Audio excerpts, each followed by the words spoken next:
I don't have time to get into this incredibly deep existential discussion that you're trying to bait me into right now. Welcome to No Clue. I'm Chad Ruthermans. I'm JJ Artemis. And I'm Andy Kinnick. And today, we're going to be talking about Super Mario Maker 2, which was released in 2019 and was developed and published by Nintendo. So, we've really I didn't even realize this until, I don't know, a couple of days ago.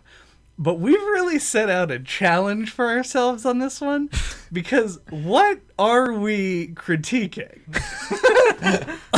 Are we critiquing an idea, a community, like a level editing software, the single player? Like, what is it that we're going to be talking about here? That, like, piece by piece. Obviously, this is rhetorical, but by all means. I mean, I would assume we would just talk about all of those things. Yeah, no, that's fair. We'll talk about everything a little bit in a very unsatisfying way. I think it's a lot like Smash Brothers or something, where there's like a lot of different aspects to talk about. But I feel like Smash Brothers has a core designed experience, whereas Mario Maker, by its own nature, is at the very least two faces, like one of making courses and one of playing courses. And I think that's kind of the defining feature of the game to some extent.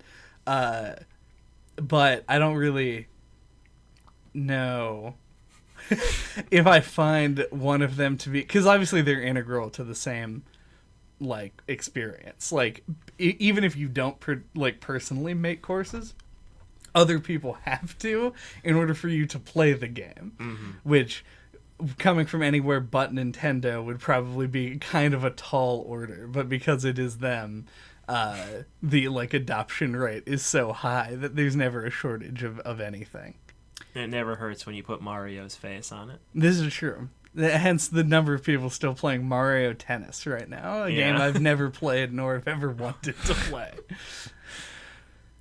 So, JJ, I'm most curious to hear about your experience with Super Mario Maker 2. All right. Oh, we're good. Okay. I noticed you left frowny faces on all my courses. I did leave frowny faces on every one of your courses multiple times. That is, I think, pretty... I wanted to, using the communication lines present within the Mario Maker system, make sure I could try to communicate to both of you organically what my moment-to-moment Mario experience is really like. I really loved that particular feature. I mean, this is, again, a Mario game. The actual moment-to-moment gameplay at its core are things that we're all kind of familiar with, unless you're getting into the real creative stuff that's like topping the charts.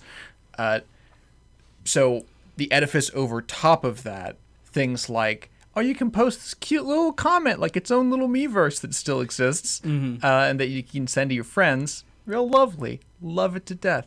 And I used that adorable little channel to communicate how much of just a mistake it was for me to ever agree to do this particular game as a review. I was so naive, and I was a child, really, I think, just a few weeks prior. So Are you now a man? No. I thought that's where we were going with this. I am now an orphan. He's now a preteen. Even worse than he was when he was a child. I believe so. So I'm just gonna go into the spiel that I had prepared, which will probably be tangential to some extent to the rest of our discussion. Sucks. No, not quite. This game, I love the concept of this game, which is why I wanted to get into it really badly.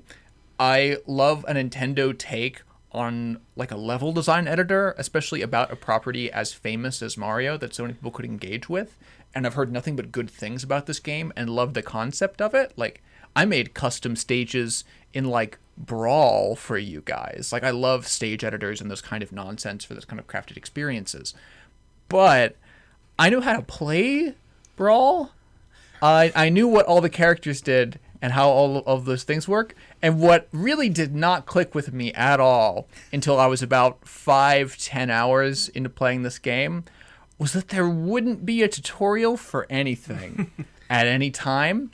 And if there's any game series in the world that could get away with that, it would be Mario. You know, this is a collection of some of the most famous and best-selling just video games for as long as video games have been a thing. You know, even I have picked up and played like Super Mario Brothers in my day. Har har.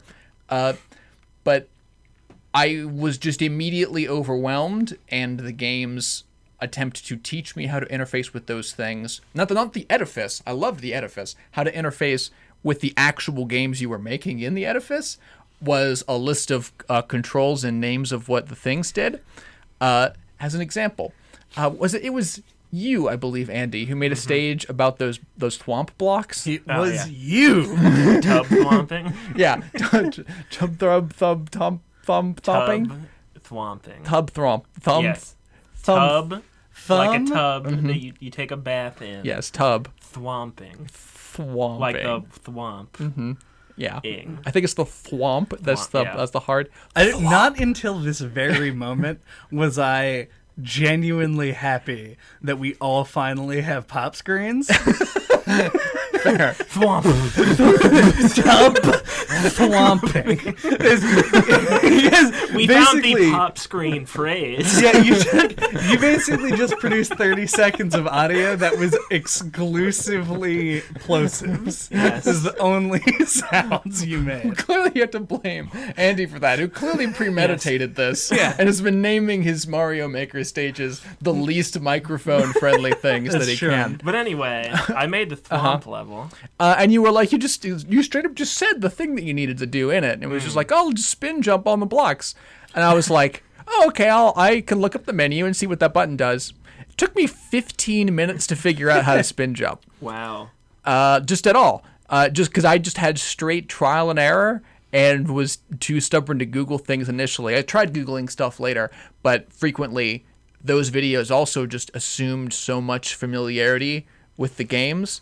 No one explains how to play a Mario game with Mario mechanics. It's just like not a thing people do in the same way that like nobody talks about their experiences in restrooms. Like it's like that level of like complete social silence that I've been like left out through. And while I harbor a deep love for this game, both conceptually and implementation, it is easily the least fun experience I have ever had on this podcast. Like, by far. It is me attempting to play my least favorite genre of game, and a version of that old genre that I dislike from like 20, 30 years ago. As made by 9-year-olds. As made by 9-year-olds with no tutorial. And not just any, it's you know, there's a diverse amount of people in the community, but, you know, frequently those stages assumed more competency with the materials than a Mario game would by a pretty wide margin. So I, as an example, never beat any of the stages that either of you put up. I thought I was going to beat yours. I could not. This is going to be some inside baseball if you haven't like played our stages and or even like looked at it at all. But out of curiosity, which of the stages it was the one that you left a comment on? Oh yeah, I forgot. I looked at your thing was a profile. I only went on one of your stages. I forgot Okay. that. I would have tried more, but yeah, it was the one that I left a comment on. Okay. Yeah, that is. I don't think that stage is like particularly easy. It had like a 53% clear rate, which is apparently like That's big. like sky high. Yeah. But that's because there was one person or two people who had cleared it. Oh. And over the course of a couple of attempts or something. Okay. You got on it really early because I had uploaded it like an hour before you played it. Oh, weird. Yeah. The stage that I made right before that was specifically supposed to be my easy stage. Ooh. And I kind of wish that you had gone for that. Me too. I literally just forgot that the code I entered was your like creator code and not the code for that one stage because you had got me in the mindset of looking for stages. This is terrible podcast content. A little bit. The broader point, I really just hated every moment that I spent with Mario Maker 2. And it wasn't Mario Maker 2's fault. It really was just the circumstances. Like Mario Maker 2 is not what I needed in my life, and Mario Maker 2 felt like it was in grad school and kind of doing its own thing and didn't want to like have a relationship with anyone. Like they weren't like reaching out in any way. They had everything they already needed, and like I'm happy for them. But that does not include me. Yeah. On one hand, I kind of sympathize with that, and on the other hand, I can't relate to it at all because I played a lot of Super Mario Brothers and Mario Brothers 3 as a kid, but I never played Mario World or New Super Mario Brothers. And so that's like been a long time since I've played Mario, and Mario World introduced a lot of its own new things. So like that's a pretty big blind spot for me. So like there was a steep learning curve to like all of the Mario World and newer stuff. But like I do already have that base like familiarity with Mario, like from just hundreds of hours of playing it. Yeah, I want to say that not only can we relate, I think that the community as at large can kind of relate in a way that maybe you don't expect. Coming from like a complete outside is going to be a lot harder, obviously, to pick up the things that exist sort of already in the game that are just like extant factors of Mario games as a whole. But a lot of people, because each style of level has its own mechanic set, like different things, and they can be as small as the nuance that in Mario 3 you can't throw shells up, but in Mario World you can do that, and or like as large as entire mechanics being gone. I can't tell you how many times I've just like let something walk directly into me while playing New Super Mario, or no, Mario Brothers New Super 3D Mario World Brothers. Yeah. Super Mario 3D World, because they don't have there's no spin jump. Pressing R while you're standing still makes you crouch, and that's it. And like just that disconnect in control is enough to kind of throw me. But then as you scale up, it just more and more things that you potentially don't have any idea about are a thing. Like spinies, when you walk under them, fall off the ceiling, but spike tops don't. And the visual difference between the two is not really that significant. So there's like a huge number of like little tiny mechanics, which I want to say make the game worse overall for everybody when they're learning to play it. But I also think is the crux of why this game is good in the first place. Oh yeah. I think that the amount of different and new things that you can apply to each level in a different and creative way, and the number of variables that they add to each item, just allow you to kind of go completely apeshit with what you want to do. Like every possible experience can be mapped out with this. The number of them would be like outside of the bounds of human knowledge. True. And I completely agree. If you attempted to restrict the kind of just the literal dozens, probably hundreds of different possible mechanics and interactions I had no possible chance of coming to familiarity with without probably just spending like 70 something hours on this game, it would be the equivalent of like asking a coder to make sure that his code is readable to like the guy at the front desk. Like it's a constraint that you don't want, that would actively inhibit things. I want this set of mechanics to be as wide as possible so that people who know how to speak the language can do cool ass shit like make a piano out of it or whatever people do on the top page of Mario Maker 2 these days. Did you play the story mode? I couldn't beat most of the levels in the story mode.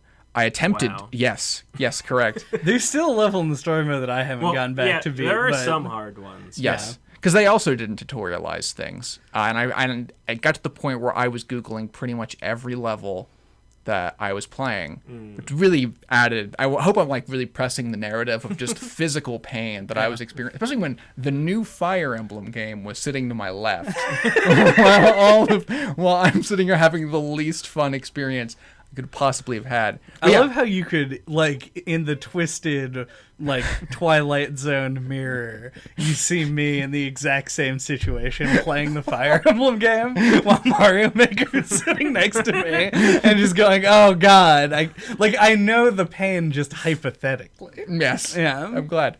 oh man, we should make that a t-shirt. If we ever sell t-shirts, should have like a mirror, like Dark Light World thing where like I'm on one and top and you're on the other, and you're to the left judging both of us for being morons. And he's holding the mirror. Yeah. Oh yeah.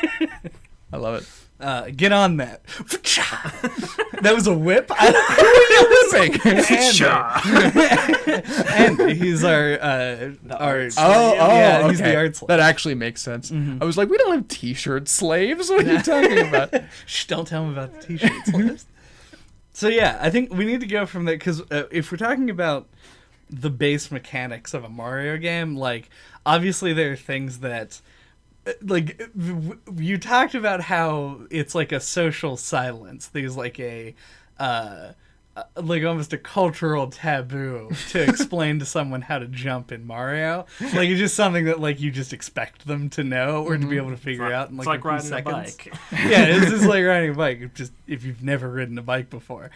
But the existence of some of the mechanics in this game are themselves even like disconnected from their origin games, which I had the reverse experience with when I played, because I never played New Super Mario Brothers, and to this day still haven't played 3D World, even though in the Mario Maker 2 version is not anywhere close to the real game. Non-applicable. Yeah, but in Mario Maker, in any world, any like style where you can do a spin jump, you can spin jump on a piranha plant. Actually, I don't know if that's true in Mario World. You can spin jump on piranha plants in New Super Mario Brothers U. It's weirder, in fact, if you can't do it in Mario World, because you can't do it in actual New Super Mario Brothers. So, like, the first time I encountered a piranha plant after playing Mario Maker 1 in New Super Mario Brothers, I just died instantaneously. And if you had the opposite experience and played New Super Mario Brothers and then picked up this game and somebody places a pit in front of you with a pipe and a piranha plant that just sits on it, doesn't go up and down, you would just have no idea what to do at all. And I think that's kind of like where a lot of people in the Mario Maker like active community take to like YouTube and Twitch. I mean, they are absolutely huge for this game. And I think that a lot of that is just people watching people play these levels and understanding these mechanics more.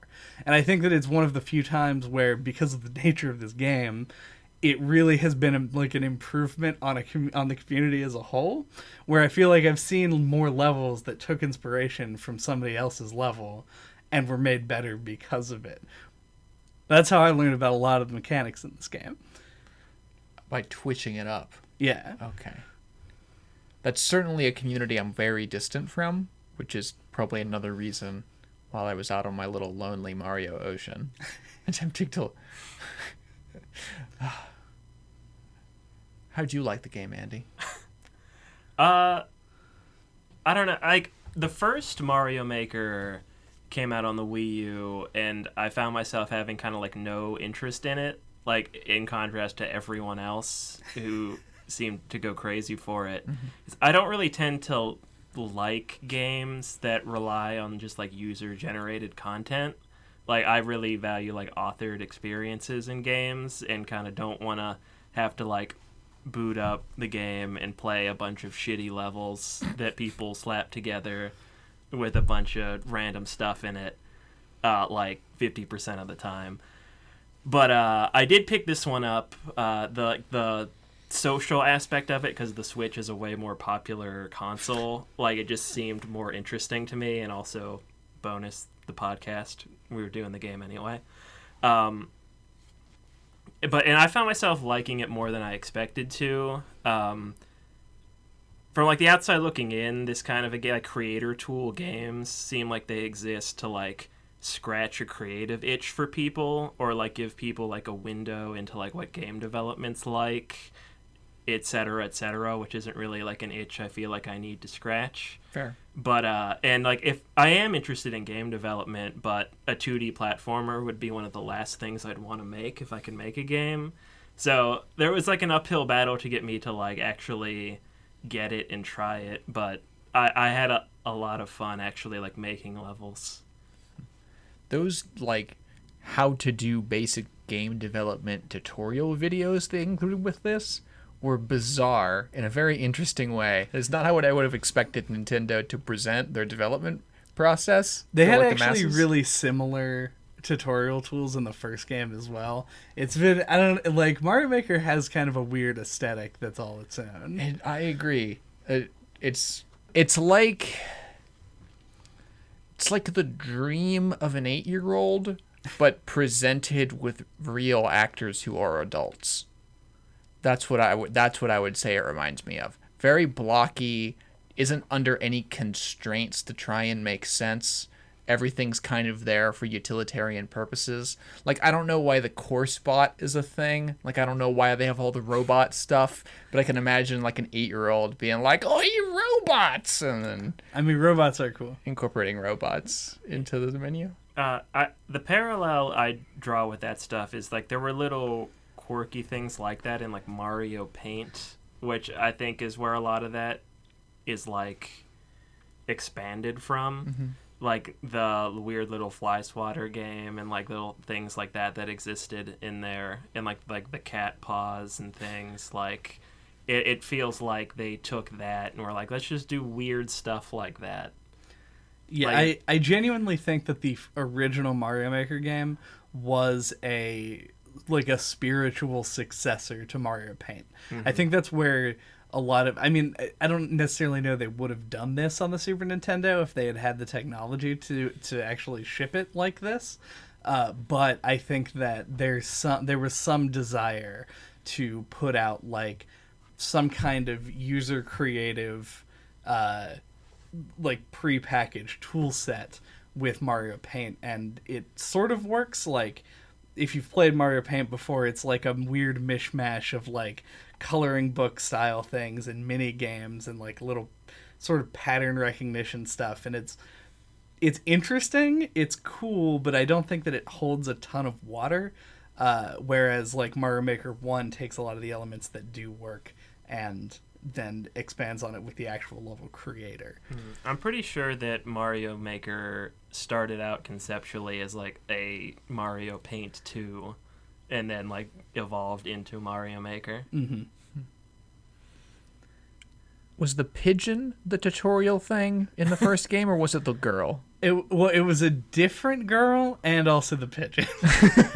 Yamamura the pigeon is like a returning character, if I remember correctly. I am very happy about this. So the pigeon goes Yes. through women.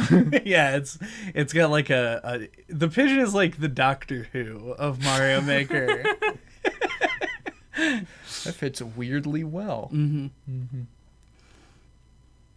Did you actually watch all the tutorial videos? I watched like 60%.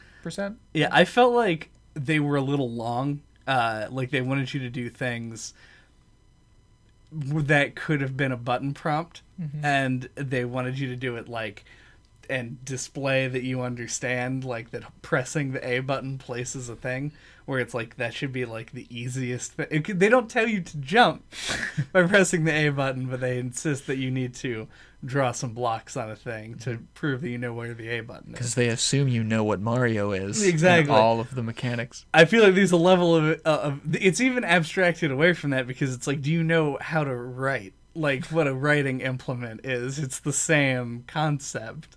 And like I feel like it'd be more reasonable to tutorialize the game elements over the most basic of creation elements. I agree. Okay.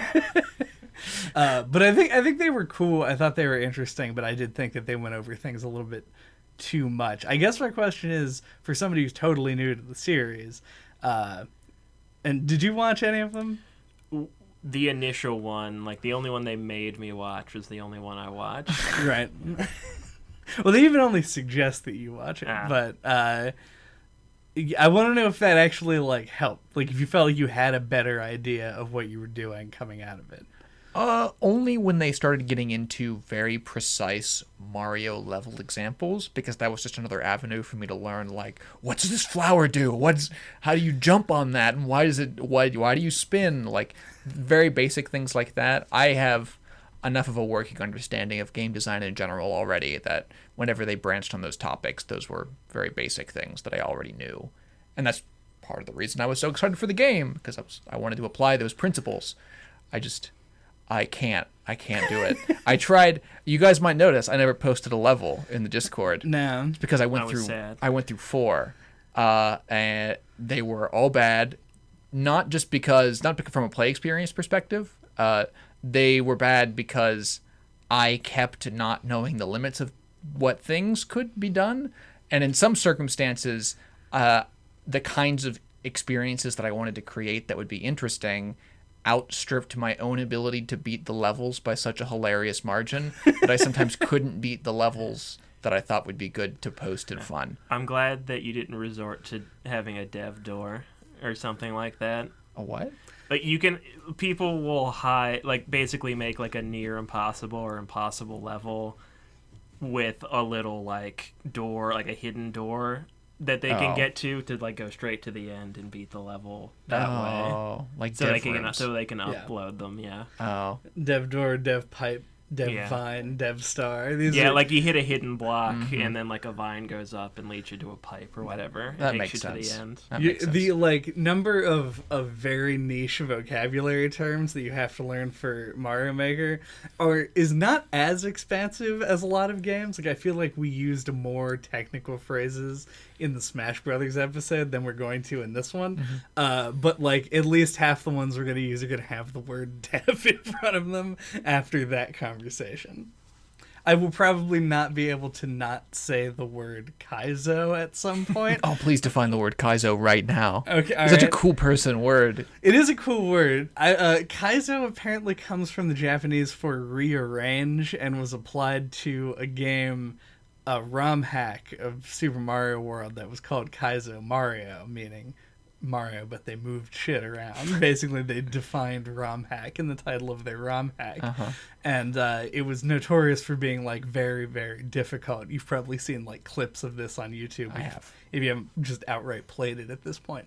But Kaizo is now a subgenre of both Mario ROM hacks originally and still like the purest form, and also like a genre of level that you can make a Mario Maker where the idea is basically to like string together. It's like a combo in Tony Hawk, but if you fuck up, you die and have to start over at the beginning. I've seen the videos. I would really love them and was very impressed in the same way that I'm impressed in like the concept of music, which is something I think that I've talked about on this podcast before, weirdly. But yeah, I mean, that's not what I even wanted to get into. Some of the like weird mid-tier auto runners that I went through, like those were like relatively fun and started to approach the kind of experiences that I looked for in platformers. As you guys can probably both expect of me, the more the moment-to-moment experience of any level that I was playing reminded me of Ori, the more fun that I was having. I never got to the point where I was having fun, but there were gradients of fun underneath that threshold. No, I mean, that makes sense. The really, like, the thing is, there are a lot of experiences that Mario Maker allows for you to like, both create and play. And whether that thing is, like, a basic Mario platformer to a Kaizo level, something that is obscenely difficult and, like, requires hours and hours of practice in order to understand and perform, to things that are, like, memory puzzles and like quizzes and stuff, but they're all seated in a platform game, so you have to be able to interact with that at some level in order to enjoy any of those things. I would like to like sit you down in front of the like some of the more popular like puzzle levels and just see what you think of them, because they are interesting, and like my patience level is non-existent. So I don't find them particularly enjoyable, but I do find them interesting.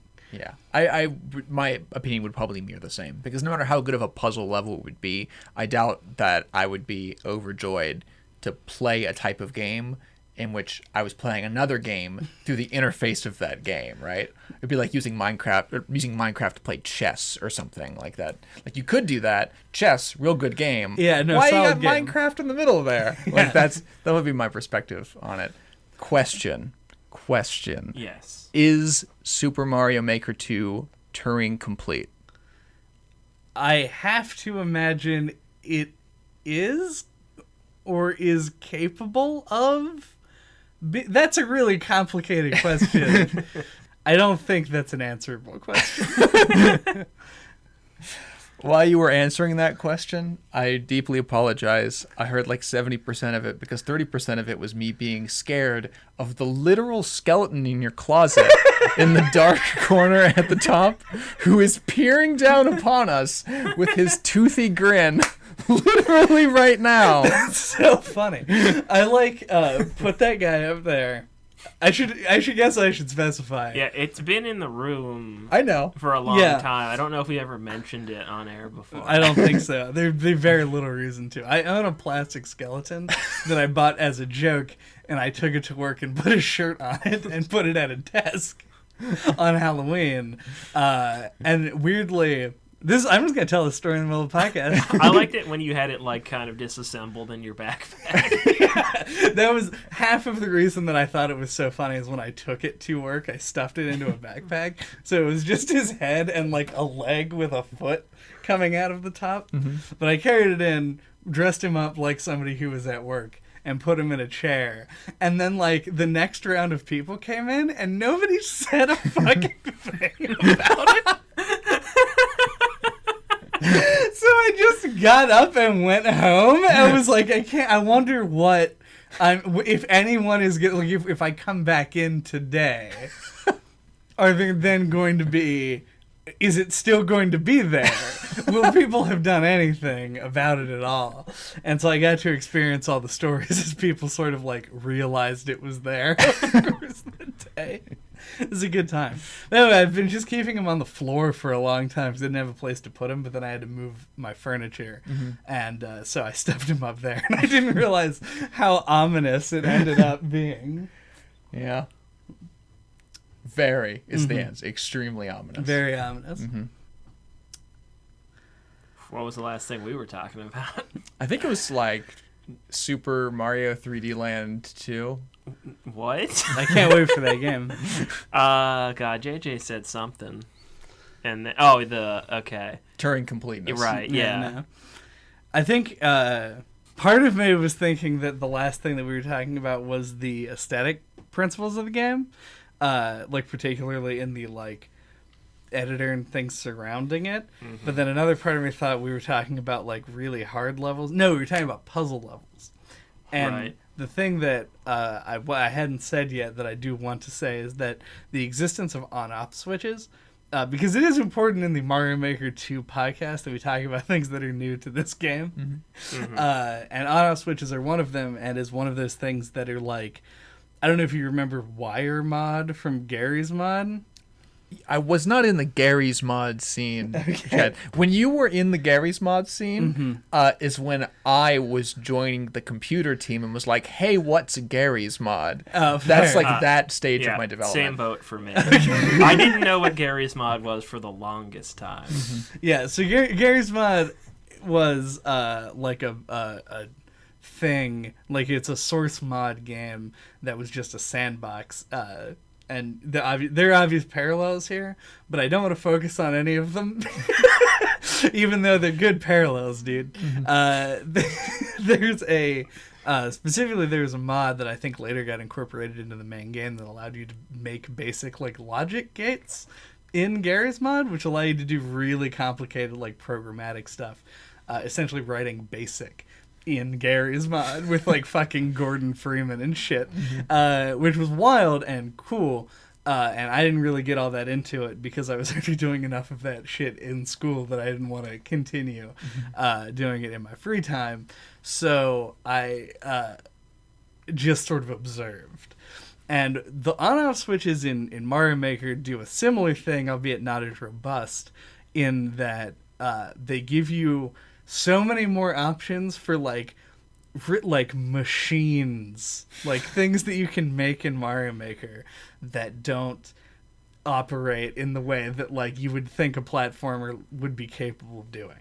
Like people make things that are like, they can legitimately count now, which means a lot more than you would think. Oh, I know. Yeah, so like you can now make a machine that says like, oh, if you jump 3 times, you put a thwomp in a place that's exactly high enough that it will trigger if you jump higher than the block that you're standing in, and then that hits an on-off switch, and then that counts, and so if you jump 3 times, it does another thing. And that's insanity. Like, the fact that that's a thing that you're capable of doing in this game that's just not explained. Because I don't know if I'm sure they were like, this is going to let them do all kinds of shit. Oh, well, ship it. Like, that's how I imagine this works. Yeah, I don't think that they really wanted to expect or really even spend any time considering the implications of, like, being able to put a thwomp in active memory or whatever metaphor you might use to explain that. Like, that seems pretty far off Nintendo's, like, oh, it's bring happiness to the children general attitude that company brings to the table. It seems like the kind of thing where you're like, well, we'll let people get their hands on it, and if it makes any big issues, then we'll patch it. Right. Like, just let it run its course. Though if Mario Maker 1, which received like 2 updates and like 4 content patches total over the course of its entire lifespan, should say anything, is that not patching the game would probably be totally fine. They've already started taking out levels that contain glitches, which partially makes sense because, like, you're putting a player in a situation where they don't necessarily know what's going to happen when they do something, because, like, there's a glitch currently where, and, like, this might be outdated by the time this even releases, but where if you, like, put a cannon on a curved track and then change the like, hit an on off switch to change where the cannon is going, it will teleport you. Just sort of like seemingly. You have to be on the cannon? No, you just have to be nowhere near it. Well, you can be anywhere on the screen, but it's like within like an X-axis. Okay. Like if you're perpendicular to the cannon. They'll teleport you how far? It depends on some other shit I don't understand. Okay. I'm just trying to visualize it. Right. And that's pretty insane, and obviously like, the player's not going to expect that. But also the player probably isn't going to expect getting crushed by a thwomp in the first 0.03 seconds of your level. And that's legal by Nintendo's standpoint. They're like, that's fine. Make the shitty level that kills you instantly and plays the laugh sound effect that we put in the game to laugh at the player cruelly. But don't have the fun, cool thing because it's like a product of bad code or whatever. And like, I kind of understand that, but I also kind of like the idea of like letting it be because you can do cool shit with it. Well, if they let it be and then patched it out later, that would then leave a level in the game that could never be beaten if the level was built under the assumption of the glitch, right? Sort of. I'm nodding my head, even though I don't know if that's true. Yeah. In Mario Maker 1, they changed the P-switch physics, which I'm not going to go into, but basically they made it a different... like, you had different active hurt frames when you landed on a P-switch. I just said those words. I've never heard anyone say those words before. I said all of that's made up. You sound like Twitch chat. I know. The spirit of Twitch chat is within you. Twitch Chad, that's me. And like, so there were P-switch jumps where you would put a P-switch on a spike and then you would land on the P-switch and you would jump off of it. And they left those levels in and they just kept the old physics for them. Oh. So you could still do that. In Mario Maker 2, they've just been deleting people's levels, which is mean, I think. I don't know. They have a disclaimer when you first enter the course world that says, like, don't upload bugs or we'll just delete the level. So I guess fair warning, but still. They probably have a good reason for doing it, but, you know, us lowly mortals can't perceive of what it is. My guess, like my best guess, is that they just don't want to leave things that look broken in the game. Which it's like a negative reflection on them. Yeah, and I think that makes sense to some extent, but also, like, there's a glitch where, like, thwomps just, like, fly up in the air out of nowhere, and I love it, and I want that to stay, but they're already deleting levels that contain it, so it's not going to stay, and it makes me sad. Can you still do the thwomp in the clown car thing? Yeah, you can still put a thwomp in a clown car. Okay, just You checking. can still put baby in the corner. I wouldn't expect you to make that reference. Fair. It's a really easy one, though. Yeah, fair enough. Yeah, I want to talk about those wild levels. And I want to talk about the social aspect of the game because that's probably the thing that most sort of, like, speaks to me. But I heard that you haven't played some of my levels. So let's take a break. Okay.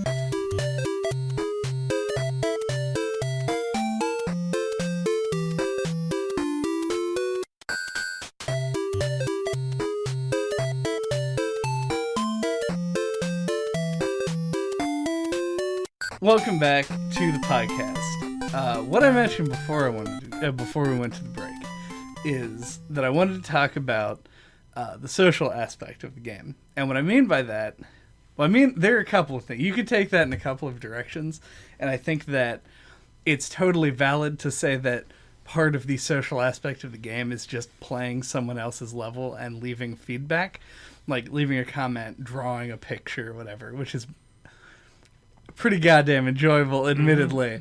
But for me, I like treating Mario Maker as this like worldwide game of horse. Where are you familiar with horse? I am familiar with the basketball game? Yeah, like in basketball. Yes, I am familiar with horse. Okay, where somebody makes a level and you play that level and then you make a level and then you challenge them to play the level. And then you go back and forth to see who makes the best level or the level with the stupidest bullshit in it, etc., etc. When you opened with this, I thought, because we'd been talking about the comment system, that you were just going to be like leaving H on other people's levels. And other players would be challenged to correct it. Never mind. Please continue. Yeah. And I mean, this is a social thing where it's like, generally speaking, between you and people that you know personally. It's much too hard, at least at the current state, to sort of get that kind of a thing going on just with strangers. Like, it's just too hard to do it. And I feel like eventually we're going to have a system where where that's more possible. At the end of the life cycle of the first game, they had a thing that was the bookmarks page, which was just a Nintendo official page that just listed a lot of levels and had them by a bunch of different metrics. And so you could find levels made by a certain person, it would give you their code and all that stuff. And so you could queue it up, it would download on your Wii U, and then you could just go play it. And I think that's great, and I think the Nintendo Switch app is probably the premise that they're going to expand to include this, even though they've done basically a shit job with that app since its inception. And I don't know, maybe this will be the game that actually does it correctly, but it'll be like many of the others, the game that could have done it correctly. I know that. I find that I get like a very like base like social media like thing out of this game where like every time I quit out of it, like I always close the app so that when I come back to it I start it up again and it tells me how many people have played and commented on my levels. It's like that dopamine, like, oh, somebody liked my comment or whatever, and then I kind of hate myself a little bit, but I definitely has that for me, like more than I expected. I think honestly that's a really good parallel. Like it's been a long time since I've like actively engaged with social media. Sorry to everybody on the who wants the no clip Twitter account to be more active, but that's just I'm just incapable. All 0 people who want that. Yeah. There's at least like one guy who'll be like, "Hey, why not post them all, right?" Our hot takes are only hot 3 weeks after we play the game. Can we just like try and get ourselves blocked from that one guy who makes Bayonetta and blocks everyone? I feel like that could Hideki Kamiya? Yeah, let's get blocked by Kamiya and then just use that as the end of our Twitter account. Just imagine that he killed us. Yeah, I'm fine with it. But anyway. Yeah. But yeah, but at the same time, I know exactly what you're talking about. Like, the way that you describe that, not only that, but, like, I'll be in the middle of playing the game and just, like, close the app, reopen it just to see, have the notifications thing pop back up again, just to, like, check it out. Because I do, like, when you make something, especially when it takes you, like, a while, like, I don't think that any level that I've made, with the exception of Doinks, which is the level I made in 20 minutes because one of my friends wanted me to make a level and still has more plays than any of my other levels do. Like, I don't think any of my levels have taken me less than 6 hours to make. Like, it is a time-consuming process, and I feel like I really, like, hone in on the details. And so, yeah, you feel like a sense of pride about each one, and you want other people to experience that you want to share it with them. It does take a surprising amount of time to make a level, Because I found like that you have like you're able to sort your games on the Switch by like amount of time played, and I was surprised how quickly Mario jumped from the bottom to like the upper middle. Mm-hmm. I was like, wow, I've already put like 25 hours into this. Feels like I haven't played it that much. Like I put more time into this than like Let's Go Pikachu, which I beat, which doesn't seem right in my mind. Right. But I'm like, okay, I guess. It's just one of those level. I've been saying the word level so many times over the last few weeks that it's like just now, I just assume it's the right word to say mid sentence. But I've spent like so much time in this game over the past however long, where I feel like it's one of those games like Monster Hunter is, where it doesn't feel like you spent a whole bunch of time in it, but you have, because like your progress is so incremental that you just sort of like everything else just sort of melts away for a while. I don't know. I feel like 70 hours into Mario Maker at this point. And probably half or more of that is just in making levels. And I've only made 7 levels, so I feel like... And one of them was Doinks. And one of them was Doinks. And one of them was 2-hour delay. Hey, I replayed that. Okay, so let's back this up. It's the only one of your levels I haven't beaten. We're going to back this up to what I was talking about as far as the game of Horse goes. One of the elements of Horse is that you make a level in Mario Horse, and the goal is for the other person to not be able to beat the level. Now, this is a bad goal and is self-destructive, and it's a cycle that ruins your productivity, because the harder you make the level, the longer it takes you to clear the level, and then the more just absolute hatred for yourself you develop over time. And I feel like I started Mario Maker with the basketball equivalent of doing like a backward shot from the half court mark. Because like my first level, I had all these aspirations of making like a normal Mario level in my head, and then when I finished it, I ended it with a trick that was so hard that it took Andy like an hour and a half just for this one jump. And like sent it to one of my other friends, and he spent like an hour trying to make this one jump. And I was like, I feel like I fucked up here, but then another part of me was like, I win.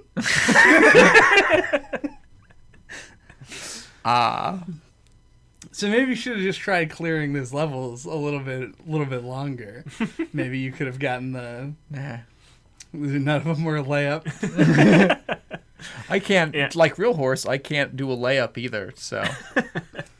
Yeah, I can't even imagine trying to play the game without, like, any Mario literacy. I feel like this game is to JJ what, like, Call of Duty Maker would be to me. It's completely impenetrable. Can we make now, like, a trifecta shirt? Like a 3-part... A 3-way mirror? Some kind of strange interdimensional portal mirror? Yeah. It could be 3 different shirts. Ooh, it could be 3 different shirts. Yeah. But anyway, just each of us sitting on a couch with the game we hate in our hands and the game we love next to us. This would be so hard to depict visually. That what, you sadness? Leave that to me. Come on. Sadness. I can already picture it in multiple different perspectives, Chan. Come on. You gotta expand your mind. Where's fight the Gorlaks? I was gonna say that. No explanation. It's not allowed. It'd be too embarrassing. But yeah, so I don't know if... I feel like I'm the only person who's had that experience in this group.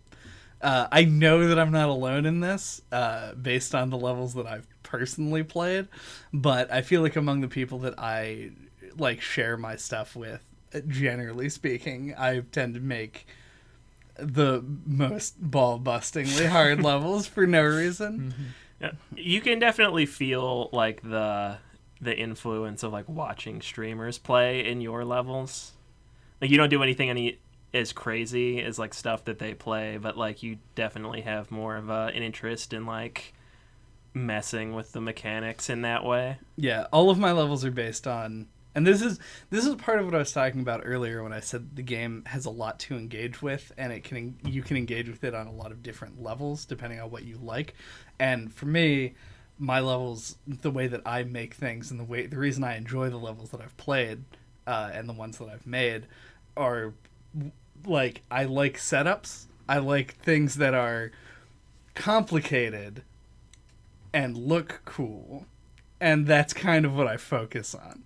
Like, everything is like a string of, like, a series of movements that you have to do to get through it. Once you do it, it's like a real simple sort of thing. One of my most recent levels, I, like, painstakingly made like, the stump from a chain jump land on one of those skull lift platforms so that I could then shoot you over just a whole row of buzzsaws.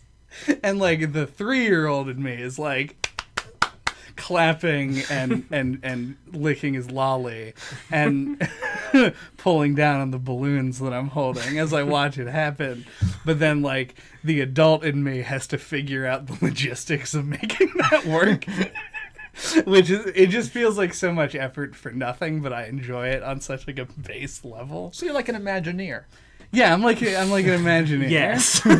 Chad is just like an Imagineer. And on the flip side, I kind of just tried to make, like, regular-ass levels and feel like I had mixed success.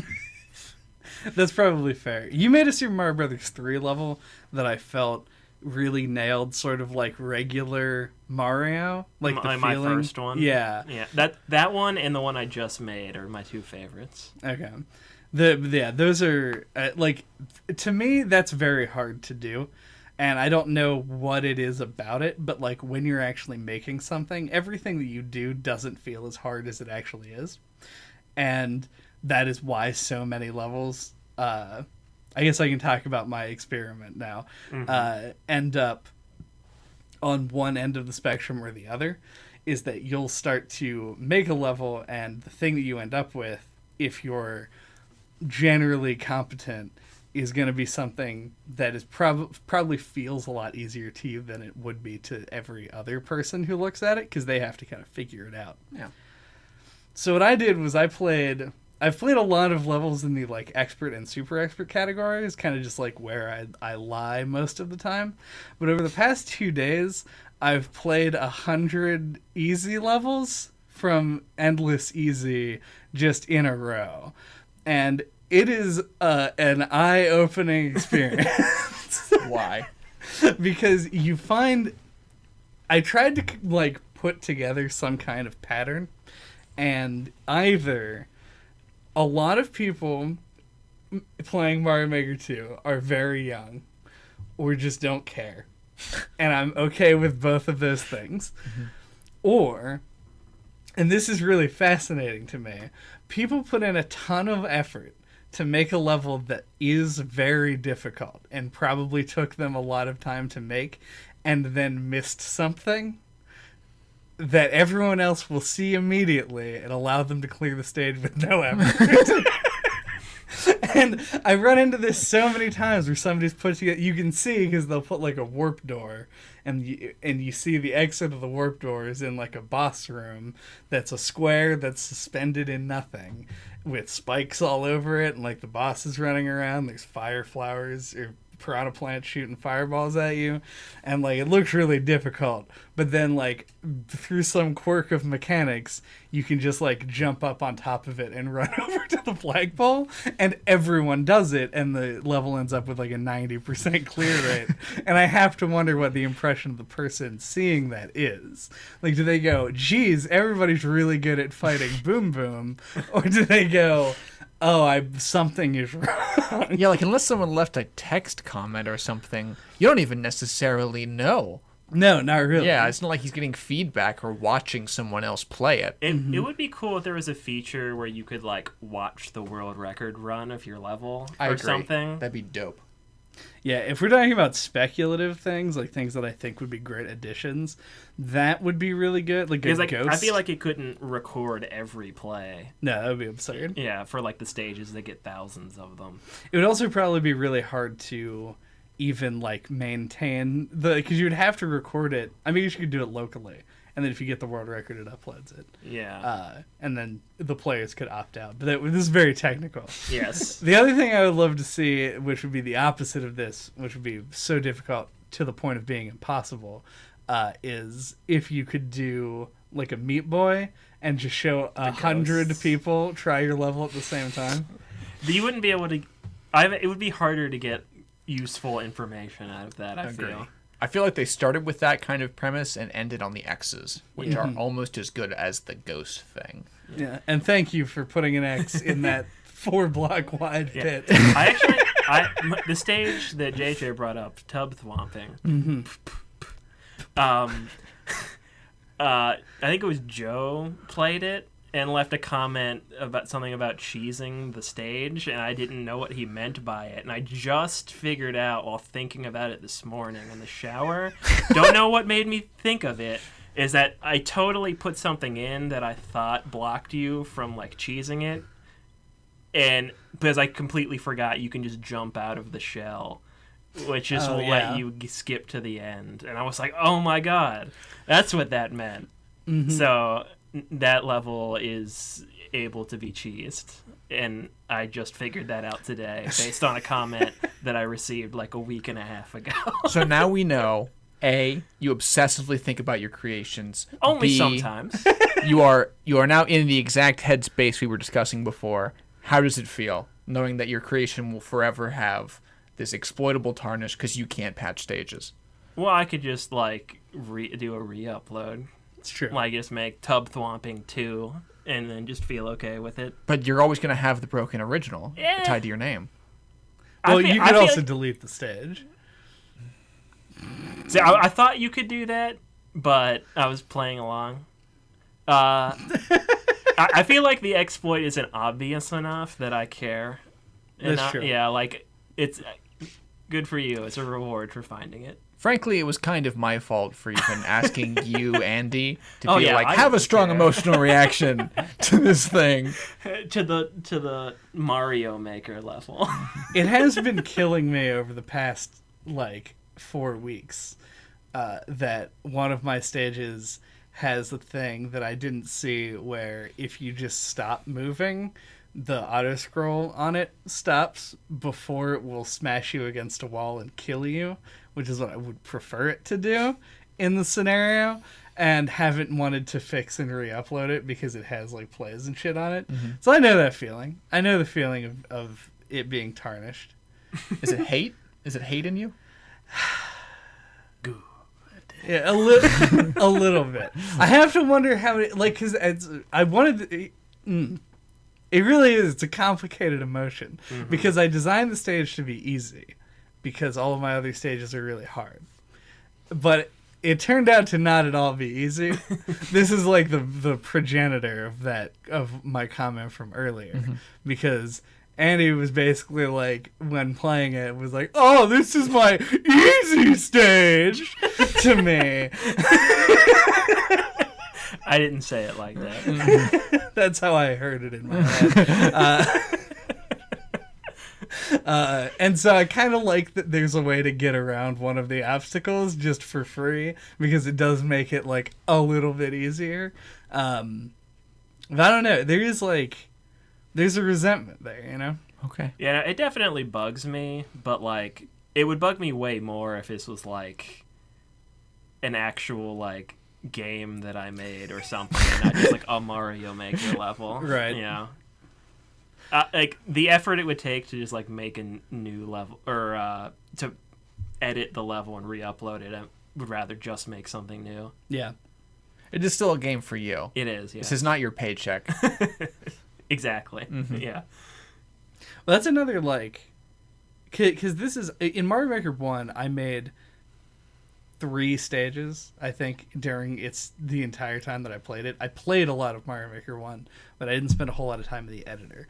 And it was mostly because I couldn't bring myself to begin on something until I had, like, a plan for it. And I felt like that was important to have, like, a design, like a document or some shit that I wrote out. Graph Yeah, paper. Exactly. I really wanted to try designing a level on paper to talk about in the podcast, but I didn't have the time to do it. Yeah. It's just like, it does take a long time, and sort of the frivolity of it all There's like so many really shines through. Yeah, when there's so you're many playing. factors you don't know. It's like you have to like have so many things like notes written down, like how high and like how many blocks you can jump and stuff, like in order to lay the platforms out if you were going to draw it on graph paper. Yeah, it would be really complicated. And doing it in this game has been a lot more sort of like just firing, just do it, just do whatever you want and hope that it works. And I found that to be just like kind of a zen-like experience of putting together something that is somewhere between interesting and dastardly, just by laying it out and seeing what's possible, and then scaling forward or back. And I think that's kind of like the key to the enjoyment of the actual creation, is just like finding an element of it that's interesting. But then the other side of it, and part of the reason why I won't ever delete and re-upload a level, is because there's so many fucking things you can do in this game that like you get locked out of if you choose to do something else. So like I want, like right now in my head, I want to make a stage in Nighttime Castle because it's weird, because the enemies walk around on the ground and Mario is just swimming, and it's super strange, and I have ideas for it and I want to do something with it. But like none of my other levels have used the theme, and it's like a really complicated theme. You'd have to dedicate a lot of ideas to just doing that, and that takes time. And so like I haven't done that yet because I want to do this other thing. Because like when somebody was like, "You should make a car level," and I was like, "Haha, that's stupid. The car sucks." And then I made a car level. Because I'm a monster, because this game eats at you with all the things. So I probably won't be done with this game until I've made like 30 levels and feel like I've really like exhausted the possibilities of things that I want to do. 400 hours, apparently. Yeah. The way I approach making levels is I would always pick, like I decided like for the podcast I wanted to make around like 4 or 5. And what I did kind of to like springboard it was like I just picked like an enemy, or like just like it didn't have to be that, it could have been any element, like one element, and I'm like, I'm gonna use this in the level, and like, well, what works with that? And like I kind of like built the challenge around that, and that worked really well for me. Like just start out like with a theme and pick which game you want, and then like, okay, this enemy works with the spin jumping on the thwomps or whatever. Like, what works with that? On-off switches work with thwomps. And then, just build a level around that. And that worked really well. Yeah. Well, do we have final thoughts? I'm going to put the bonus room music over that, please. God. I'm sorry, Super Mario Maker 2. You deserve better than what I could give you. I gotta move on. If you want my copy of Super Mario Maker 2, shoot me a DM somewhere. I'll meet you somewhere, sketch. We'll get this done. Just have a trench coat with exactly one pocket. It's the size of like a Switch game. That you can It's not pull even out. a pocket. That's just like, I mean, you could like, just like put the a Band-Aid the case. there. I mean the case. Oh, right, yeah. If you don't put it in the case, I could be a drug mule for Super Mario Maker 2. You put Super Mario Maker 2 in a condom. And swallow it. Yeah. And then do it again with fentanyl. Oh God. That's what I feel about this game. Okay, good. All right. This is another one of those cases where I'm glad for the podcast, because if it weren't for the podcast, I don't know if I would have picked this up, and if I would have, I probably wouldn't have been, till like months after it had been out, because I enjoyed my time with it, and I don't know how much time I'll have to devote to it, just with going forward, because life and podcast, but I definitely want to keep making levels, and I don't engage as much with playing other people's levels because I find there's too much crap to wade through, which I didn't really get into in the episode, but whatever. But I do anticipate keeping playing it, and I'm glad that I picked it up and tried it out. So I guess sort of to like mirror what Andy was saying, but put my own thoughts over top of it. I basically wanted to do this game for the podcast because I knew I was going to spend 70 hours on it in the first couple of weeks. And that is what I did. I think that I was more interested in the first game than like anyone else that I knew, to the point where I actually bought a copy of it, not owning a Wii U, just so that I could play it when I was around people who did have a Wii U, and did that for like 6 months. I don't know how you don't remember that. I do remember this. Yeah. Okay. It's like looking backwards in time and seeing all the red flags of a drug addict. Right, yeah. That is what is happening. Yeah, it's like, Yeah. I feel like you played it like 90% of the time on my Wii U. Yeah, like everything that I made was on your Wii U under your like Nintendo ID and shit.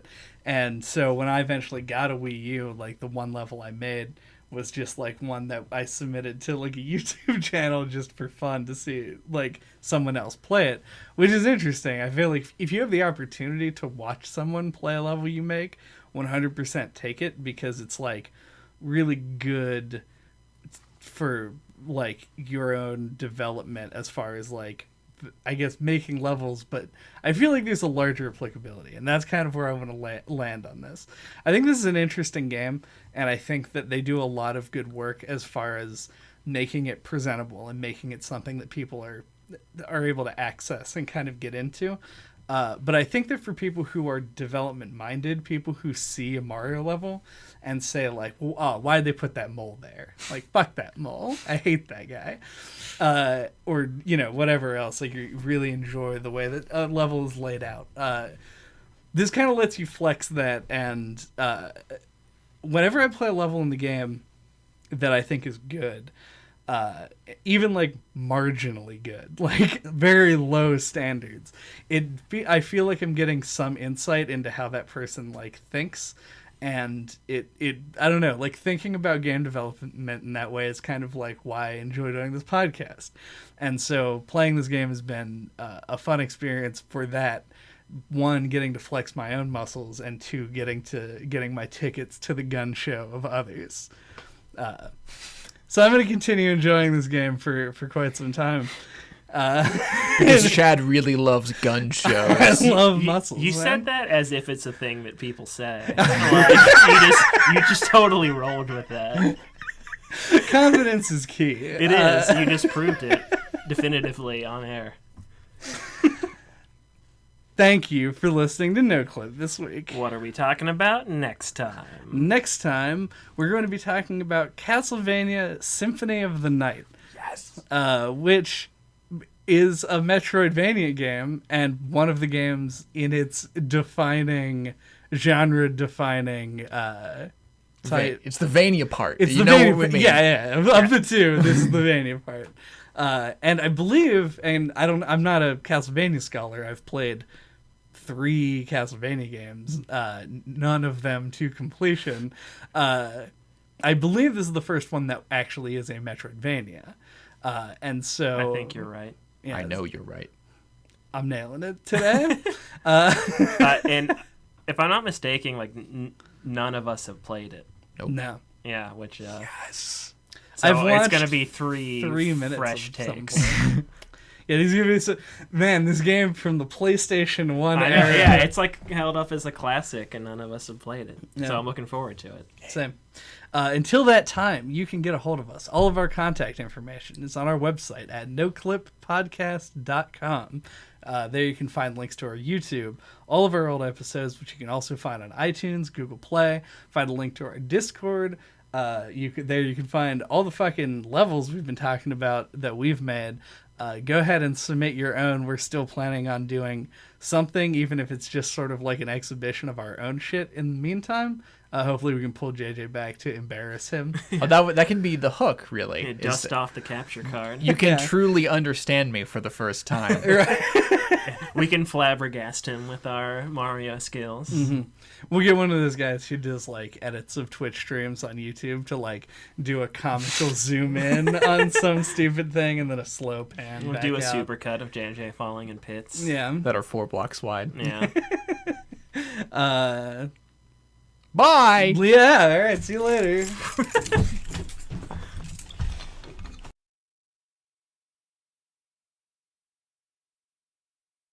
Is this when we're going to announce this? Or do we want to save it for the next episode? Save it, definitely.